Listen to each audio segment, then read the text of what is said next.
Hi there, grade 12s, and welcome to our last video going through this IEB paper. This is the second half of this paper, but it's our very last video in preparing you for your CAT theory paper. Last one you're ever going to write. It's going to be done. You're going to smash it, and you're going to obviously get some great results there. Okay, so let's look at question 6. We're dealing with social implications, and they're talking a bit about TikTok. Does TikTok have a more positive or negative impact? And obviously you need to read properly through this section over here, get to understand what they are actually asking you, or at least the scenario that they're presenting to you. And then we're going to go on to 6.1. So 6.1 asks, well, what do you understand social media to be?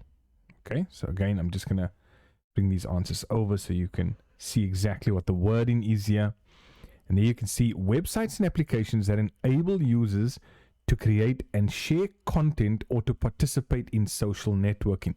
It includes digital communication. So again, websites and applications that enable users to create and share content, right? So we are being social using the internet. Then going down, 6.2, TikTok has been known to be used for short educational videos. Give 2 other ways in which technology in general has an impact on education. So there they give us any 2.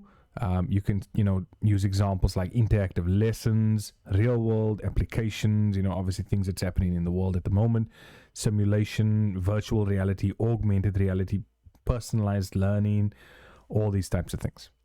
Right, then they go on, and then we're talking about social engineering. Define the term social engineering. So what is social engineering? Well, it's the act of manipulating people into basically giving out their confidential information with a view to commit some sort of fraud or some sort of crime by gaining unauthorized computer access. So social engineering, it just basically engulfs everything to do with, getting people's information and then doing something harmful with it. Okay. 6.4, give one way in which TikTok can be used for social engineering. Well, it could be anything from, predictive advertising. I'm just going to give you a couple of options here. Social listening, predictive advertising, people displaying personal information that allows for password discovery. You know what? People put so much on these social media platforms that it's sometimes even easy to guess what their passwords are. Okay, so let's continue. Again, please don't think that because these were some of the answers from the memo that you have to give these answers. No, they are saying you give one way in which TikTok could be used for social engineering. So if you know of a different way, you know of something other than what's listed here, it shouldn't be marked wrong. Okay. It has been suggested that schools make use of TikTok. Okay, I'm not going to give my opinion on that, but yeah, really don't know if they should consider that. How should a school use TikTok to showcase the school in a positive light? Well, it could make use of short advertisements, show fun school activities, and again, any answer, here we go, any answer that makes use of TikTok features should be considered. So I want you to understand that so that you don't think it's just, the one, or the other answer, but any answer that makes use of any feature of TikTok. Now, I think the only hassle is going to be the person marking.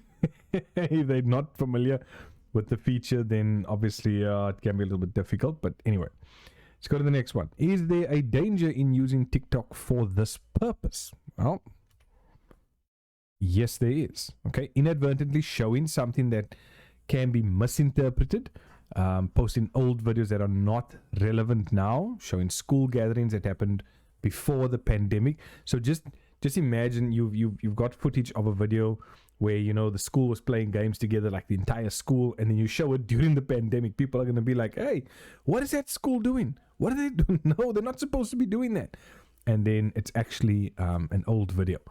And then posts on controversial topics. Okay, that can also be a danger. So One has to be very careful when using social media, especially today, right? 6.6, many students struggle with information overload. So what is information overload? I think that's the first thing. This is when there's just too much information, because out there we've got an excessive amount of information. Again, I'm going to give you the memo answers so you can have a look. But guys, information overload, it just means, the way I understand it, is that there's just too much information in the world, and it leads to difficulties when we need to process information and actually, find info and be able to, use it for whatever we need to use it. It makes things sometimes difficult to understand, as they're saying, because there's so much. So if you go and look, for example, under any particular topic, how to fix a computer, you'll have 100,000 different people telling you how to fix a computer. And that can lead to some difficulties. Okay. 6.6.2, do you think TikTok contributes to this? Can TikTok contribute to that information overload? And maybe I must ask people, well, how much time do you spend on TikTok? How much time do you spend scrolling through those videos? They tell us users can become desensitized by too much content. They can you can obviously accept any correct answer. This is what they're saying, showing TikTok contributing to information overload. So again, you see, when there's that bit of leeway, when there's that bit of play in the answers, then teachers will accept any correct answer, showing, in this case, TikTok contributing to information overload. Just think of how much time you spend on these platforms, scrolling through pictures, videos, status updates, all these things. Right, and then the last one for, let me see, last one for question 6. What do you understand intellectual property to be? Okay, so when we talk about intellectual property, what are we actually referring to? Okay, so intellectual property refers to creations of the mind, such as inventions. So I develop a whole new, sort of camera that people can use as a webcam. It could be artwork, it could be design, symbols, anything like that. But it's used in commerce. So it's used when it comes to buying and selling things. Okay. That's intellectual property. That's something that someone has thought of and created and invented and made themselves. It's their property because it came from their mind. TikTok has its own library of music for users to include in their videos without copyright. And I know YouTube does exactly the same, right? Copyrighted music appears on the app because TikTok pays royalties or some sort of fee, right? That's what they call royalties. To be able to do that.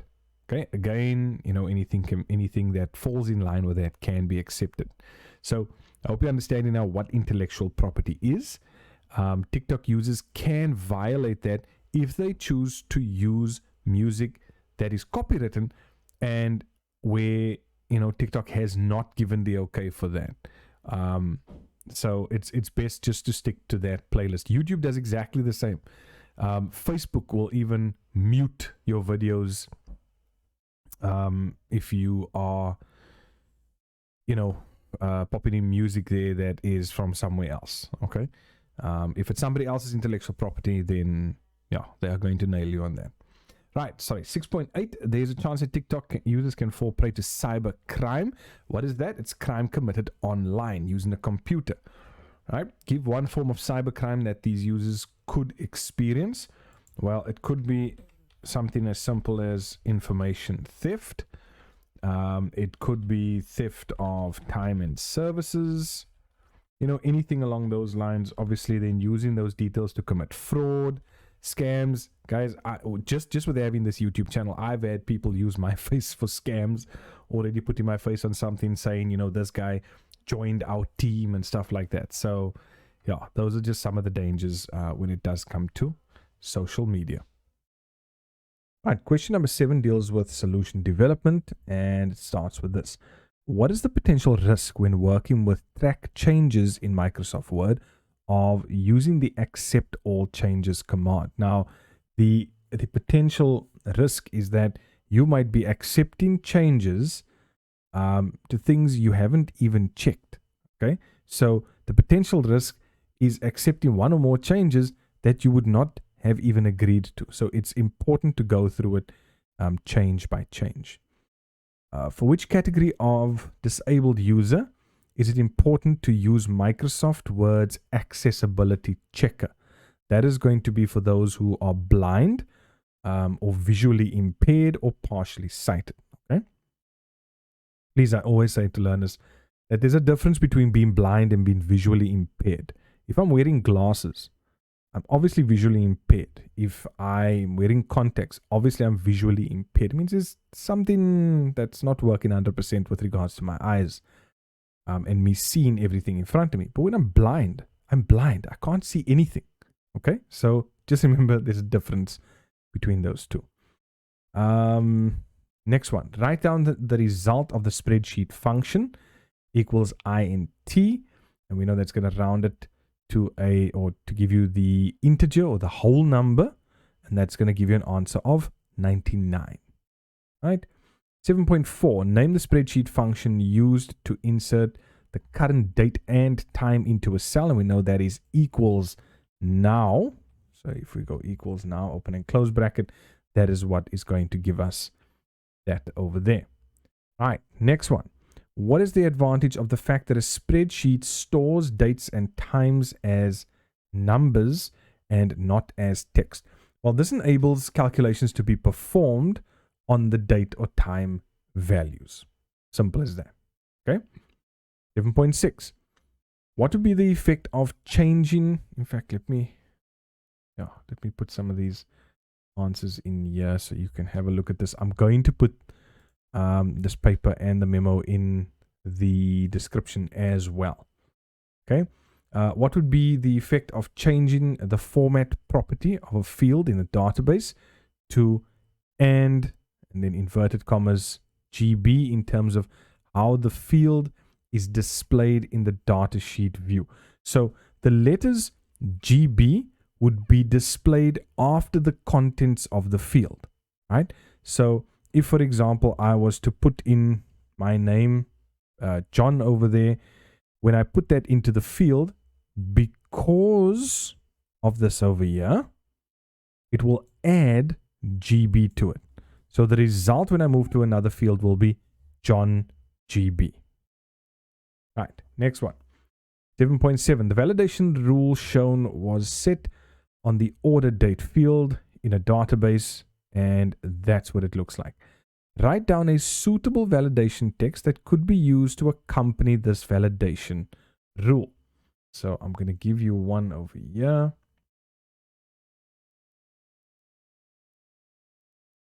And your validation text could read something like, accept any validation text that requires that the order date be today equals, this equals date, open and close bracket, is how we will get the date for today, and that is less than or earlier. So a date that is today or earlier. Remember, you have flexibility with your validation text. 7.8. A logo must appear at the top of each page in an access report. In which section of the report in design view must the logo be placed? Well, simple. That's going to be in the page header. So regardless of how many pages you have, it'll always be there. The following criteria appeared in the first name field on a query. You've got like, and then it starts with A, and then you've got question mark, question mark. Describe what the first names of people will look like, what the first names will consist of the records that are extracted by using this query. So you're going to end up pulling, first of all, 3 letters. Okay. And it's going to be a maximum of 3 because you've got a question mark. So it's indicating like 3 characters, but it will all start with the letter A. So if you're looking for, let's say, CD names or artist names, it's going to bring up all the artists that have a name that is 3 letters long, but that starts with the letter A. Right. And that's it for question 7. Okay, so now we go to question 8 and 9, and they give us a whole scenario that question 8 and 9 is based on. The scenario is on the topic of Bitcoin. So they're talking a bit about what it is, giving you a bit of background information, the fact that it's a cryptocurrency, all of this thing, buying and selling Bitcoin. They give you all of that. So it's important, again, to read through the scenario. Now, they ask you, again, based on the scenario, it's almost like a comprehension. What do you understand by the term Bitcoin? In other words, what is Bitcoin? Well, let's get this right. It is a type of digital currency. That's the first big thing, in which a record of transactions is maintained. Look, if you give a definition like that, it's fine. If it's something along those lines, it'll also be fine. I know a lot of people define it similarly, but not exactly the same. Yes, it is a digital currency. It allows us to move value all around the world as easily as sending emails. So there are a number of different definitions, but generally this is what you should look at. Then another important one underneath that, 8.2, they're talking about the blockchain, right? What is an advantage or the main purpose of the Bitcoin blockchain, right? Now, in order to really understand that, you need to, again, go and read on what the blockchain is. In that CAT terms PDF, I think it should be in the description, the link to that. Everything is there. Right, so the Bitcoin blockchain provides a tamper-proof data structure. You see, what happens here is, with the blockchain, this is how all the records of Bitcoins moving back and forth are actually maintained. And no one can go and change that. So once a record of a transaction has taken place, like I've sent Bitcoin from myself to somebody else, once that transaction goes through, it's recorded on the blockchain and no one can change it. That's what they're talking about, a tamper-proof data structure. So it's very good because that blockchain can be used not just for Bitcoin, but for a number of different things, such as voting. Okay, right. 8.3. Name a feature which makes Bitcoin different from using the traditional banking system. Oh, I love this. Yeah, things like banking hours, transaction fees, the fact that I can, I'm going to use ease of transactions as well. I can send Bitcoins anywhere around the world. I don't need, to go through a third party to do that. I don't even have to know personally the person I'm sending it to. All I need is their address and I just send it. There is privacy, there is security around it. So there are tons of different features from traditional banking. And this is why a lot of people are going into cryptocurrencies. And speaking of which, we need to also define what a cryptocurrency is. Now, we can say, yes, this is a digital or virtual currency. And what does it allow us to do? It allows us to do a number of different things. It allows us to move funds around the world. It allows us to, pay for services, all this type of thing. But it's a digital currency that is protected by a process called cryptography. That's why it's called a crypto, for cryptography, currency. Right, 8.5, there will be some added security measures like proof of identification and two-factor authentication to make it a safe transaction. What is two-factor authentication? All right, let's just get that definition there. So two-factor authentication, some of you have used it even on your Google account or your Gmail accounts and that. So what's going to happen is when you want to go into it, you need to authenticate that from another separate device. So instead of just having one device, pop in your email, pop in your password, you now have to confirm that on a secondary device. That's why they're saying two, as in two separate devices, factor authentication. Two devices to actually be able to authenticate that. Now, what is the purpose of two-factor authentication? Main purpose is to increase security. That's the main thing. Okay. Then explain each factor of authentication. Now, this is, again, if we understand what two-factor authentication does, then this shouldn't be an issue. The first factor is the standard one. In other words, it's our password. Okay, that's one-factor authentication. That's fine. But the second factor authentication, this would sometimes be a text or a code that is sent to your smartphone. Just type it in here. Right? And then you take that code and you pop it in to wherever you are originally, on your laptop, whatever. It could be a fingerprint scanner. It could be, anything like that. But that second factor would be on a different device. Right, 8.6. Bitcoin is considered mostly safe. Name one technology negative or one technology disadvantage when dealing with Bitcoin.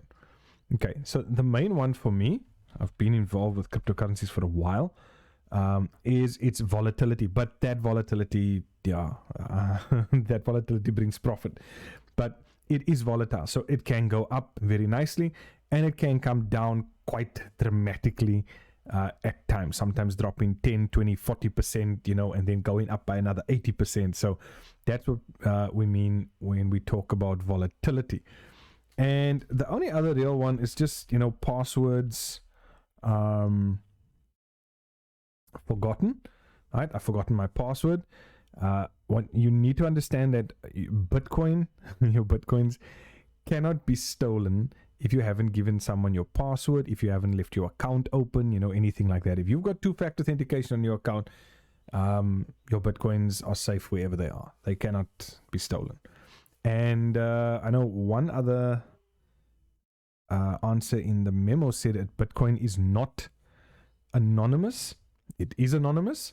So I'm not even going to entertain that one. But I will say this. One disadvantage is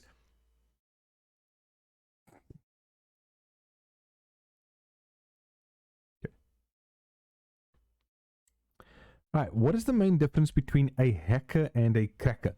Now, these are both hackers, right? Your hacker hacks into a system to show that he can do it.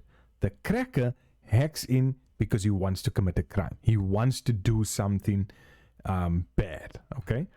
He's intentional about that. And that's the difference between a hacker and a cracker. Hacker will hack in just for the glory, just to say, you know what, I did this, but the cracker wants to actually do something bad. Okay.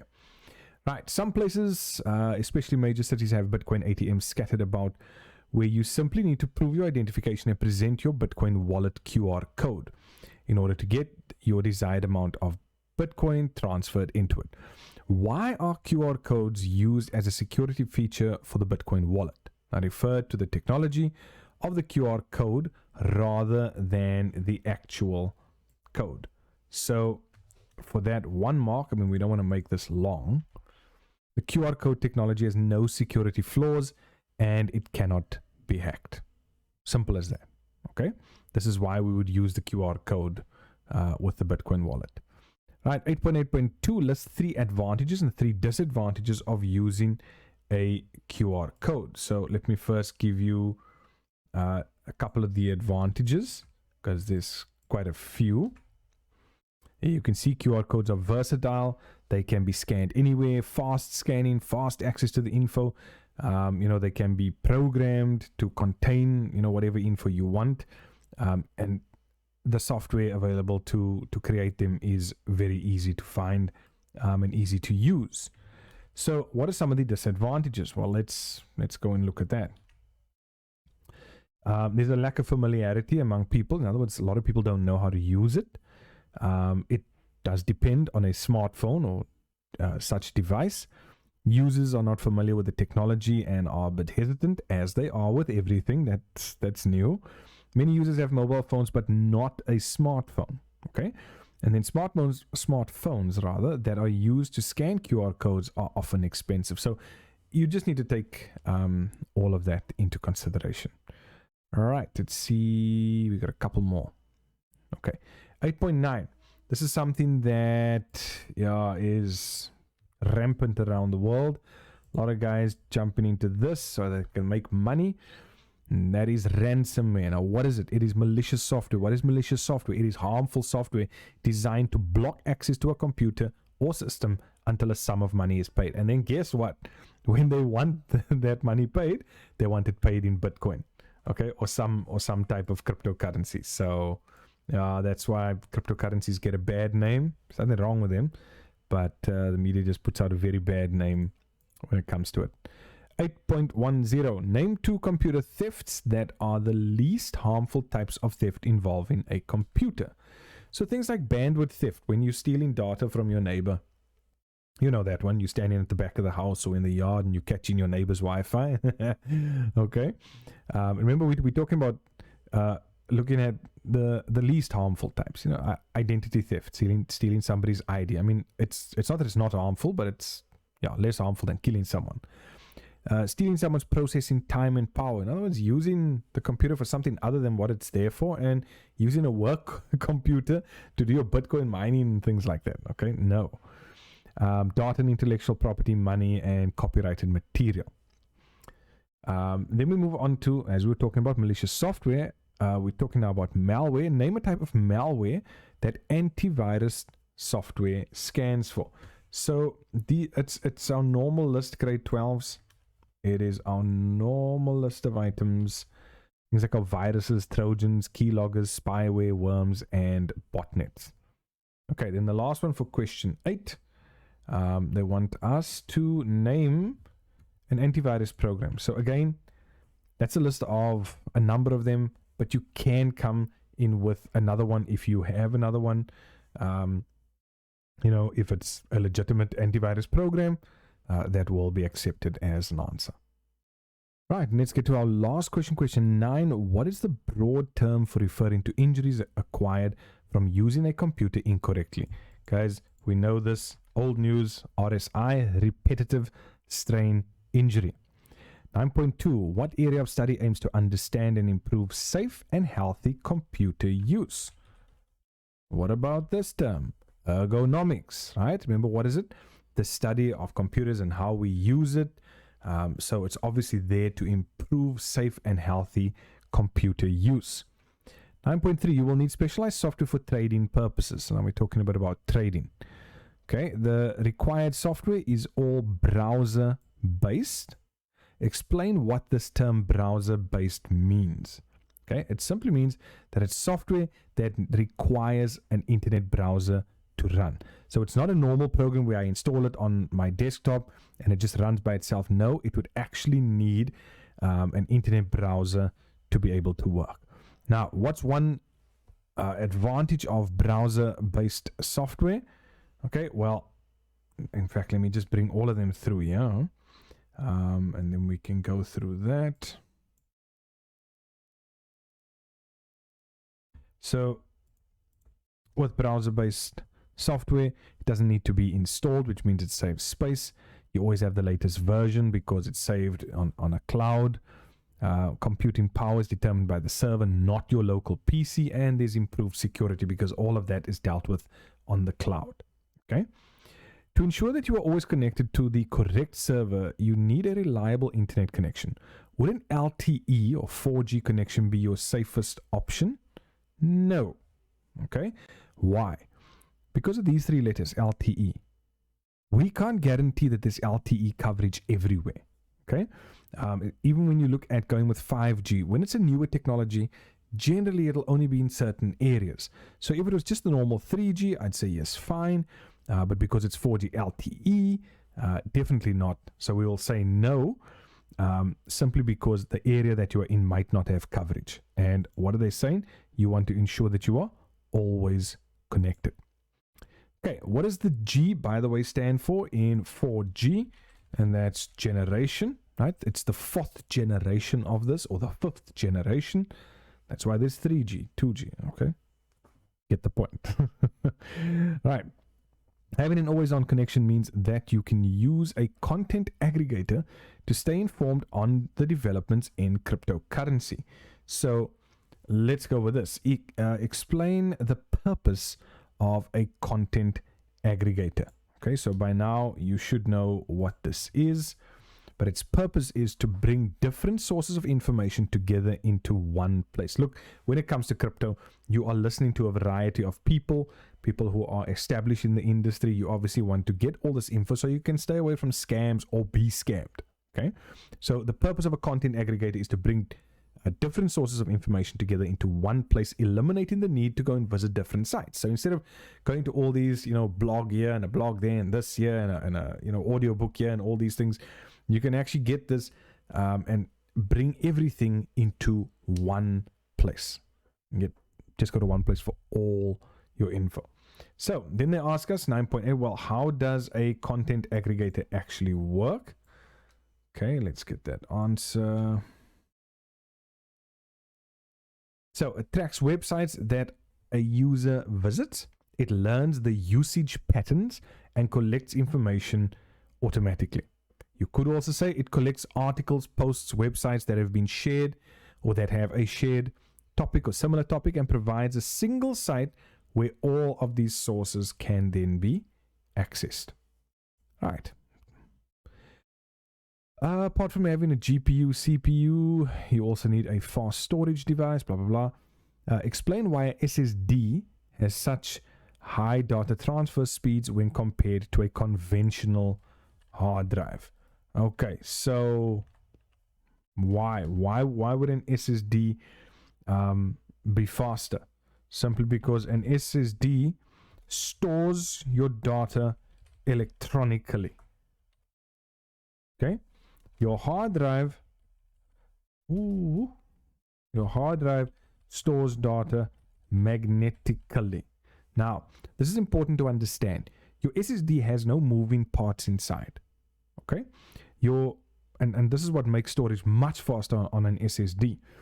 On a hard drive, a normal hard disk drive, you have your disks inside, and these disks are rotating all the time.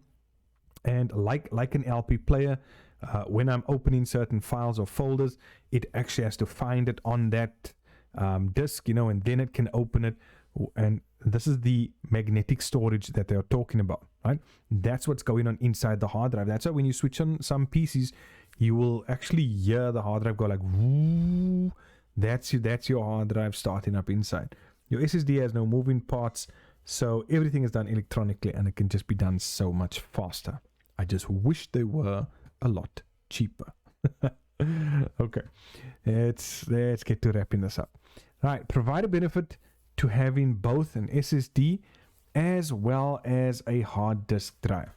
Okay, so I know of PCs that have both of them in there, and there are certain advantages to that. There's a benefit by putting the system data on your SSD. Now, why would I do that? So that the system boots up quicker. I can get through to my files, my programs, everything like that.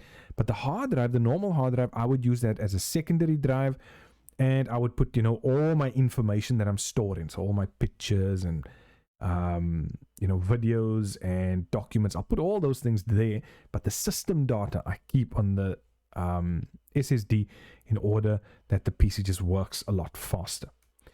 All right, do you strictly need an advanced program to make web pages, basic web pages? No, we know that. All we need is Notepad, right?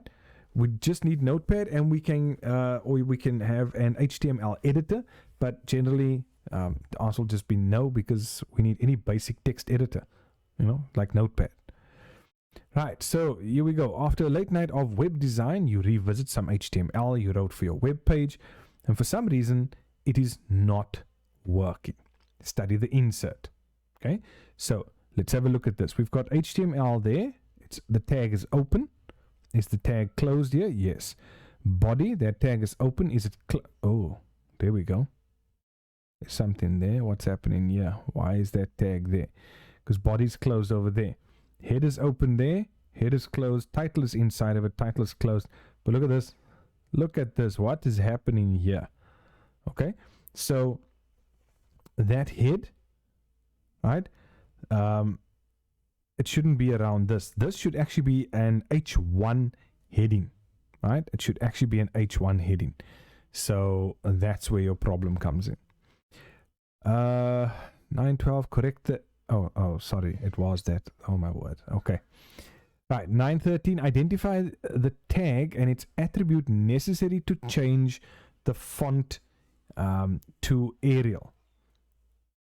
Well, okay, it's not there in that, but if we are going to be doing that, that will be the font face tag.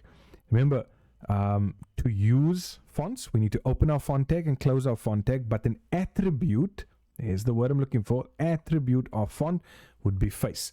And that's where we would say face equals Arial. Okay? All right. Almost done. You also think it's a good idea to have a well-shaped spreadsheet to keep track of Bitcoin exchange rates. Which capability in a spreadsheet application makes the viewing of information visually possible? And what's that going to be? That's going to be, and you could say charts or graphs. Okay? Either way, we know what you're talking about. All right, study the insert. There we've got Bitcoin Monday. That's a Tuesday, Wednesday, Thursday, Friday. Average designer formula. Come on, guys. Let's see this. Design a formula that can be inserted to calculate the average exchange price for one Bitcoin rounded up to the nearest 2 decimals. Okay, so let's go and get that. We know we're going to use round up. We know we're going to use average. We got to put in comma 2. And there we go. There's my formula. Average. I usually say first do the average. Make sure that works. Then pop in your round. And then you'll be fine. Great, Wells. That's it for our IEB question paper, our theory question paper. All the best as you prepare to write your final exam, and I know you are going to smash it. All the best, guys.